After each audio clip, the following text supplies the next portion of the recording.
The Olympics stole the headlines there in a variety of topics yesterday, and it started early. You had the gold medal match, and Djokovic wins the gold medal over Alcaraz, and you saw the emotion. That's the most important, probably the biggest win of Djokovic's career. And I had talked about this, 7 or 10 days ago. Somebody who is close to him said this means more to him than anything. And if he does win, you'll see that emotion, and we certainly saw that. Scottie Scheffler doesn't show emotion. He certainly did when he was up on the podium with that gold medal with golf. Unbelievable back nine for him. You had Noah Lyles, fastest man in the world. There's still something about that. I don't think we have the same attachment to you're the heavyweight champ of the world, but we certainly do with you're the fastest man in the world. And this is how it sounded on NBC. There's an Olympic gold medal waiting for somebody who wants it the most. Now Thompson starts to wind up. Curley's going with him. This is close. Jamaica's going to do it. Shane Thompson is a gold medalist on debut. We thought it was going to take 9.7 to win. Guess what he just ran? 9.78.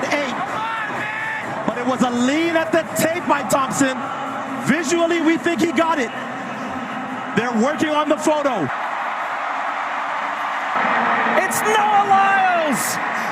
And it had to go to a photo finish to decide it.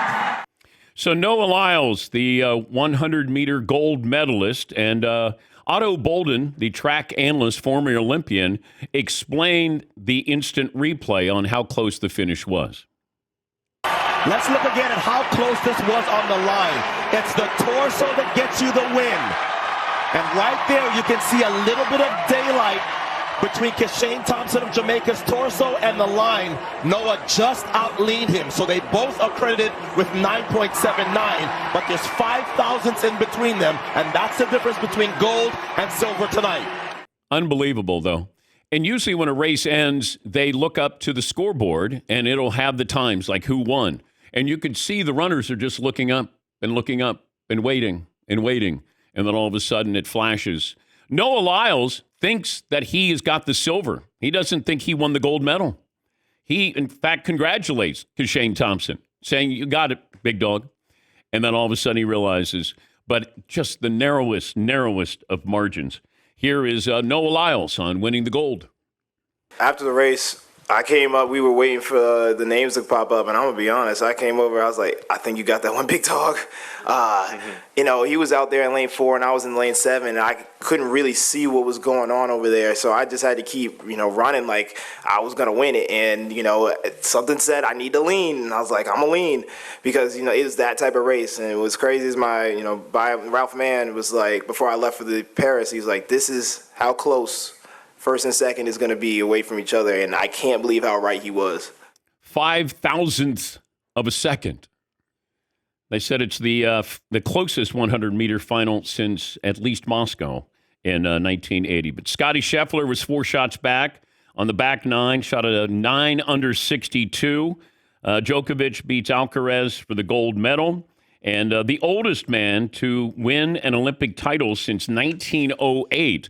Also, when you look at that Grand Slam and the Olympic gold, the Gold Slam, Steffi Graf, Andre Agassi, Rafa Nadal, Serena Williams, and now Djokovic. So pretty exciting, and it started early yesterday. And to be able to see it, and I applaud NBC and Peacock because they showed it to you live, that it wasn't one of those, hey, we're going to show it to you later in primetime. They did that as well.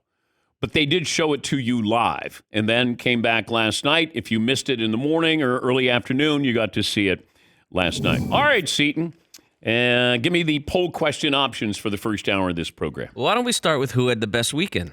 Okay. You've hit a few of them there. Novak Djokovic, that's a great weekend for him. All right. That's massive. Yes, it was. I don't know how many people in history have done what he accomplished this week, but it's not very many. I think it's under 10. For sure. Well, there's 5 that have won all the Grand Slam events. And then, so you had Steffi Graf, and you had Andre Agassi, Serena Williams, Rafa Nadal, and now Djokovic. Right. Yes. Yeah, so that's pretty good. 5 people. Elite company. Five athletes, yes. Noah Lyles, massive. Does it resonate the way it used to, though? Fastest man in the world. It's weird. I'm watching it, and that was must-see TV for me growing up, the fastest man in the world. I don't know how many people realized yesterday who the fastest man in the world is and has been in Noah Lyles. It's weird. Usain Bolt casts such a large shadow over that event that it almost feels like, yeah, but how would he have done against Usain Bolt? I mean, it's not fair to him. I just don't know if it resonates the way it once did. You're the fastest man in the world. Because we knew who those people were. We knew. And it was a big deal. I don't know if it's the same. But it's just like the heavyweight champ of the world. It's just not the same the way it used to be. What else, Seton? Let's see. We've also got Scottie Scheffler. Great weekend. Yeah, you had Djokovic and you had Scheffler. Now, we usually don't, attach those sports to the Olympics. But you saw the emotion. They were as emotional, if not more so, than most of the athletes, like big-time athletes. Scottie Scheffler doesn't show emotion at all. But all of a sudden, you're up on the podium. And I remember talking when I was in London and talking to an athlete, and he was in a kind of a secondary sport. And he said, you can think you got it all together until you get up on the podium. And he said, when you hear your anthem and you're the one getting the gold medal and it hits you. And he said, it hit me and I couldn't get out from underneath it. And then I realized I didn't. Like you just sort of surrendered to it and felt like that's what Scottie Scheffler did yesterday.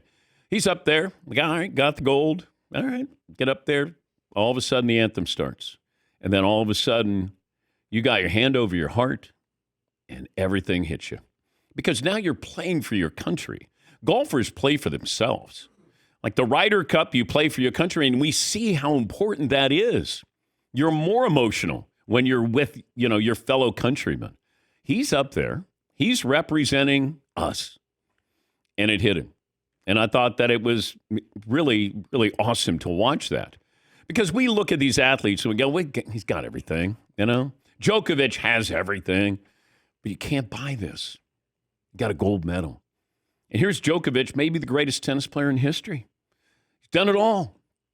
This was so important to him. And he's even talking about maybe playing in Los Angeles in 4 years. But it was that important to him to win a gold medal. And Scottie Scheffler, you saw that emotion as well. But swimming, you had big names step up in big moments, Simone Biles. But it felt like Djokovic and Scheffler might have been as emotional as any of these athletes. And they're the ones that are well taken care of. They don't have to worry about a financial future here.